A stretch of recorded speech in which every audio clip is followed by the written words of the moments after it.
Good day, everybody. It's Kristy from Okketoh. So, keeping with Vlogmas, I'm going to be releasing this on Monday, August 12th. This recipe I came up with for my chaffles, I'm calling the 3C chaffle, and the 3 C's are coming from chocolate coconut cake. I will not be using cheese in this recipe. You can use cheese. If I was to use cheese, I would choose mozzarella, but that's totally up to you. The reason I would go with mozzarella is because it's real subtle. It doesn't have a real strong taste, and to me, it blends really well with sweet or savory. I'm not going to make this a real long one. I'm trying to release a video every day in the month of August. That's the only reason I've been coming out with so many of these chaffle videos. Granted, we have been making them and eating them and enjoying them a lot, but I would have never thought to put out a chaffle video. So I'm amazed by how many people are watching these, and I really do appreciate it. When my brother and I started this channel, we never would imagine that, because we're doing it mainly for accountability. I live in Oklahoma, he lives in Ohio. We do keto 2 different ways, and we just thought this channel would help us to stay focused and like I said, use it as something for accountability. We never would have even imagined 100 people would have subscribed to us. So to have more than 100, we are truly blessed. And thank you for watching these, and for everybody that's left a comment. Sorry, I am not a professional. I do not know how to edit very well. So my videos kind of are out there and you get what you get.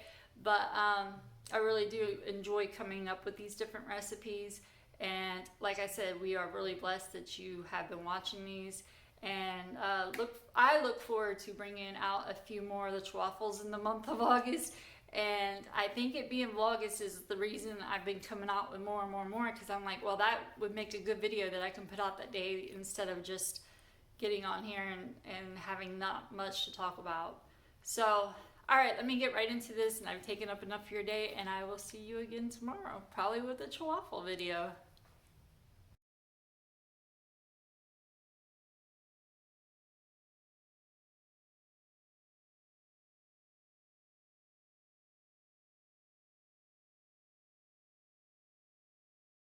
Okay, to start off, I plugged in my Dash waffle maker. I sprayed it with some coconut spray. I got it preheating. In a bowl, I whisked a large egg, and I whisked it really, really well. And there's nothing in here but just an egg. And I went ahead and measured out my other ingredients. I will tell you what that will be. We're doing 1 tablespoon of cocoa powder,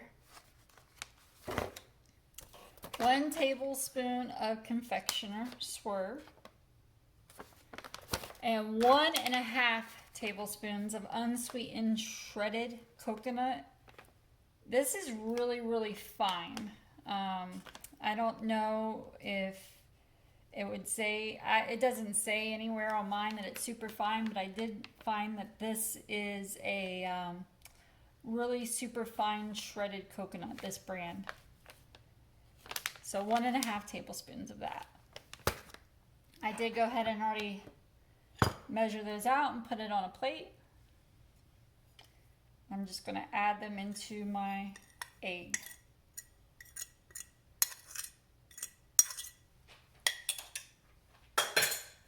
And then I'm going to give it a good stir.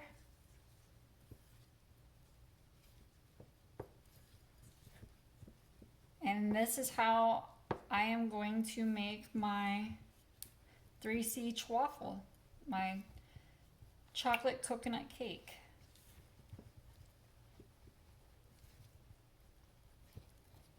Again, I am not using cheese in this recipe, but you can.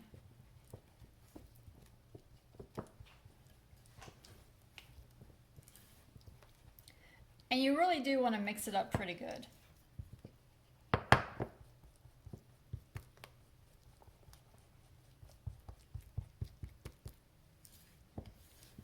It smells like chocolate cake batter.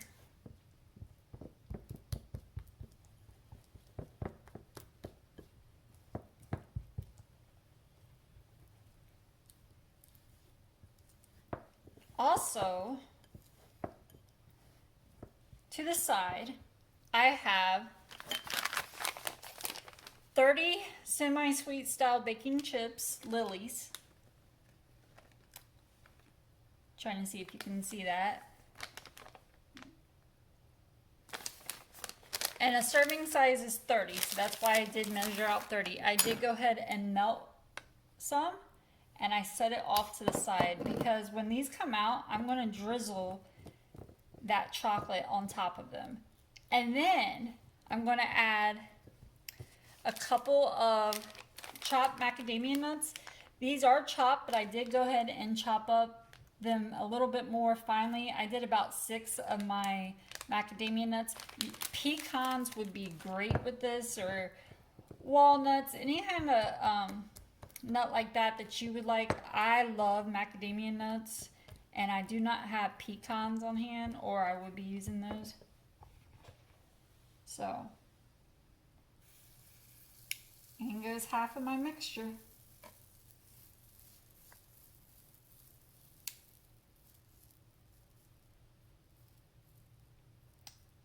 And that is all she wrote. So I'm going to close this. When it's to the consistency I like, I'm going to take this one out and put it on a cooling rack. I know I've said this several times in my videos, but I really do think that it's worth repeating again. I put mine on a cooling rack when they come off, because if you put it directly on your plate, it will form condensation at the bottom from the heat, and it will make it pretty soggy, and I personally don't want it soggy. So that is why I put it on a cooling rack, just to have it cool down a little bit.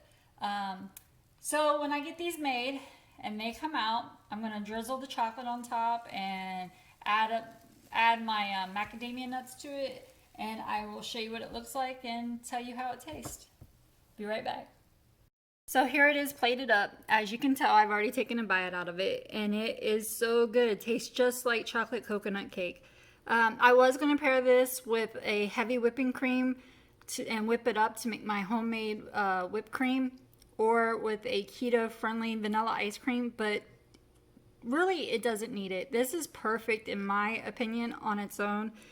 This and the pumpkin pie one will be probably my 2 favorite go-to desserts from now on. I can't say enough about this one, actually. I think it is just perfect. To enhance the chocolate flavor, you could also add like a sea salt to the top. That would definitely do it. Or if you did use pecans, I'm sure the saltiness from that would enhance the chocolate. But the chocolate is awesome. And I actually love the coconut in this. So, all right, this will conclude this video. If you give this a try, please let me know in the comments below how you like it.